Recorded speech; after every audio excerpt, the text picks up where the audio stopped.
ये कहानी है आयमा और फरहान की। आयमा और फरहान अपनी पढ़ाई मुकम्मल कर चुके थे और उनकी शादी की उम्र हो गई थी। दोनों के माँ बाप ने रिश्ता ढूंढना शुरू किया और किसी म्यूचुअल जानने वाले की वजह से आपस में मिल गए और आपस में रिश्ता तय कर दिया। आयमा और फरहान एक दूसरे को बिल्कुल नहीं जानते थे और उनकी शादी भी तय हो गई, उनकी मंगनी हो गई और मंगनी के बाद भी वो एक दूसरे को जान नहीं पा रहे थे और वक्त आ गया शादी का। जब शादी से पहले आयमा या फरहान कोई भी किसी से कहता था कि हम तो उसे जानते ही नहीं हैं, तो उन्हें कहा जाता था बेटा प्यार तो शादी के बाद भी हो जाता है, परेशान नहीं होना, इसमें कोई ऐसा मसला नहीं है।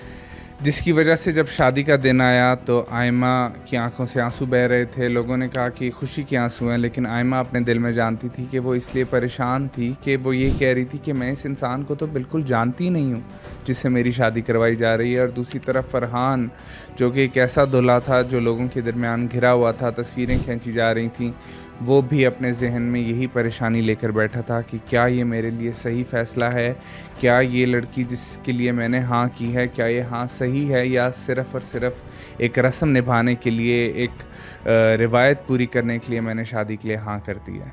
दोनों इसी परेशानी में शादी कर बैठे और शादी के बाद भी भरपूर कोशिशों के बावजूद उनकी पर्सनालिटीज़ आपस में मैच नहीं कर पाईं और उनके डिफरेंसेस बढ़ते गए, जो आखिरकार तलाक में बदल गए। ये कहानी या ये मसला आजकल हर तीसरे चौथे घर का है, जहाँ पर अरेंज मैरिजेस करवाई जाती हैं लेकिन कंपैटिबिलिटी नहीं चेक की जाती। घर वाले फौरी शादियाँ करवा देते हैं, एक दूसरे से बातचीत नहीं करने देते, जिसकी वजह से उनके शादी के बाद ताल्लुकात और से और ख़राब होते जाते हैं और जिसकी वजह से पाकिस्तान में डाइवोर्सेस बहुत ज़्यादा हो गई हैं। गैलप पाकिस्तान के मुताबिक पाकिस्तान के अंदर 85% शादियाँ अरेंज्ड होती हैं, लेकिन अब अरेंज ने एक नई सिमत ले ली है। पहले अरेंज के अंदर ये होता था कि फैमिलीज़ फ़ैसला करती थी, कोई बातचीत नहीं होती थी, हल्की सी मुलाकात भी नहीं होती थी और शादी तय हो जाती थी। लेकिन आजकल हल्की फुल्की बातचीत भी होती है, हल्का फुल्का मिलना जुलना भी होता है, एक दूसरे को समझना भी होता है और उसके बाद कमिटमेंट होती है। लेकिन फैमिलीज़ ने रिश्ता तो तय कर दिया, लेकिन मोहब्बत कहाँ है? मोहब्बत के सवाल पर हमेशा यही कहा जाता है कि शादी के बाद हो जाएगी, इसके बारे में परेशान नहीं होना। लेकिन क्या गारंटी होती है कि शादी के बाद मोहब्बत हो जाए? आजकल मसरूफियत से भरी शादियों के अंदर या तो मोहब्बत होती ही नहीं है या फिर मर जाती है। अब ये रिस्क जो अरेंज मैरिज वाले कपल्स लेते हैं, जो कि एक बहुत ही खूबसूरत पॉसिबिलिटी है जिसमें शादी के बाद वाकई में मोहब्बत हो जाती है। ये कैसे होती है?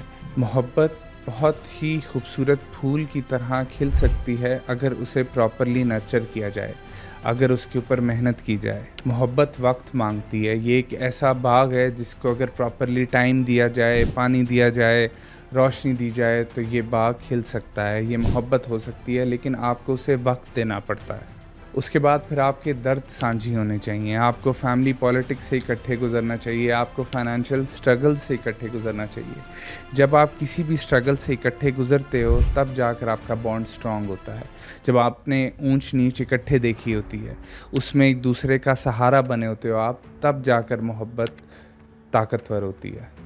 उसके बाद फिर इंटेंशनल इंटीमेसी होनी चाहिए। आप लेट नाइट तक बातें कर रहे हो, आप डीप टॉक्स कर रहे हो, आप प्राइवेटली जोक्स क्रैक कर रहे हो एक दूसरे को, आप मजाक कर रहे हो, आप छोटे छोटे सरप्राइजेस दे रहे हो एक दूसरे को। ये सारी चीज़ें क्लोजनेस को बढ़ाती हैं, कुर्बत को बढ़ाती हैं, मोहब्बत को बढ़ाती हैं।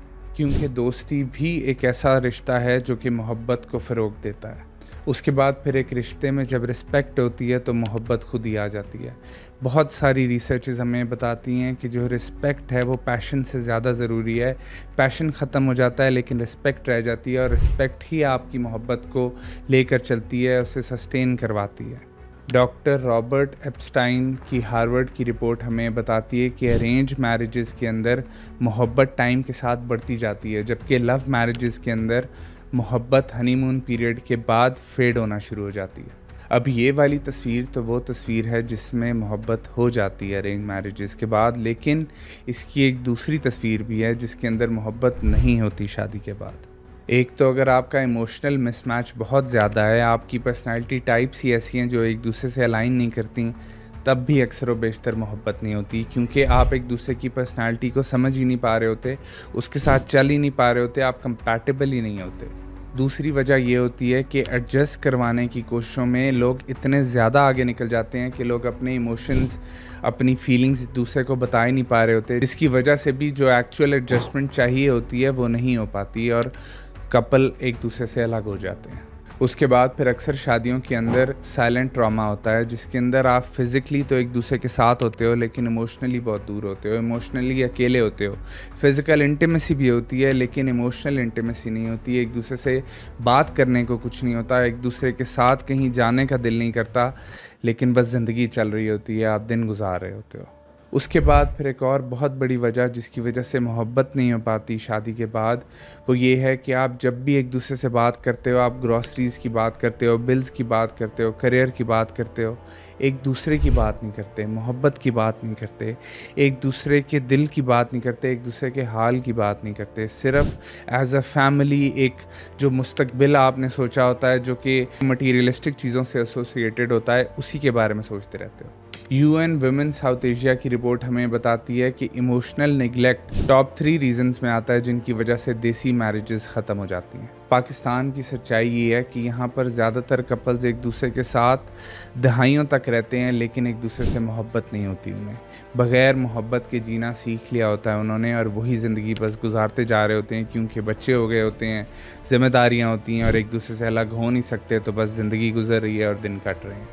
अब चंद ऐसे सवालात हैं जो आपको अपने आप से भी पूछने चाहिए और अपने पार्टनर से भी पूछने चाहिए, या तो शादी से पहले या फिर शादी के फ़ौरी बाद। एक तो ये पूछें कि मोहब्बत का क्या मतलब है आपके लिए और आपके पार्टनर के लिए।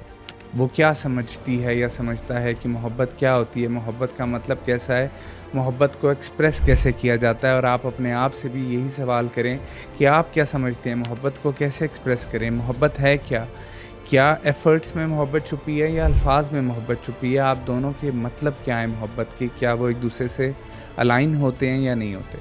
उसके बाद फिर आप ये पूछें एक दूसरे से कि हम खामोशी को कैसे डील करते हैं, हम दुख दर्द को कैसे डील करते हैं, हमारा रिएक्शन क्या होता है इन इमोशंस की तरफ।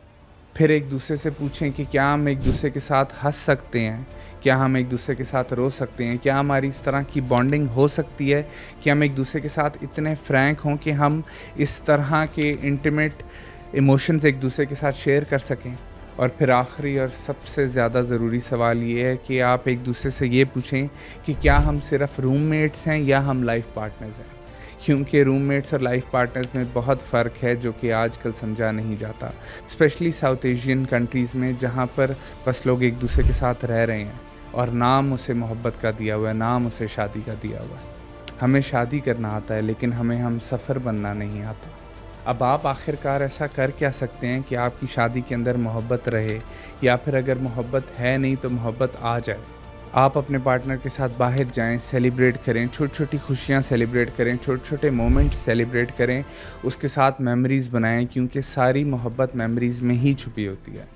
उसके बाद फिर आप अपने पार्टनर की एक चीज़ को डेली अप्रिशिएट लाजमी करें, किसी ना किसी चीज़ को, वो बहुत छोटी सी चीज़ भी हो सकती है जो कि सिर्फ उसके रोल को लेकर ना हो बल्कि उसकी एफ़र्ट्स को लेकर हो कि वो आपके लिए क्या एफ़र्ट पुट कर रहा है। और जब आप ये अप्रिसिएशन का प्रोसेस शुरू करेंगे तो आप ख़ुद फ़र्क देखेंगे कि आपके और आपके पार्टनर के दरमियान बॉन्ड कितना स्ट्रॉन्ग हो जाएगा, वो मोहब्बत कितनी बढ़ जाएगी। फिर एक दूसरे की लव लैंग्वेज को समझें, वो क्या है, वो टच है, वो टाइम है, वो फिज़िकल प्रेजेंस है, वो एफ़र्ट्स हैं, वो क्या चीज़ है।